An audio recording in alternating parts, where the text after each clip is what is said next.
Yan. Oh, hello mga katropa. Ito na ang dream house na ginagawa.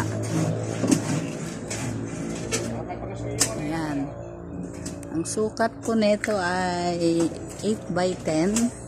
Ayan, 2-story po ito. Ayan. 2 weeks and 4 days na po itong ginagawa. Mga katropa. Ayan. Ito po, ang bedroom 1, bedroom 2, and then master bedroom po sa taas. Ayan. Ito po ang sala. At yun ang kitchen sa bandaron. Kitchen. Ayan. Update ulit tayo bukas. Ayan. Bali 5 po ang ating trabahador.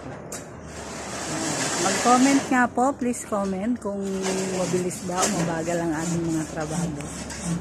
Salamat!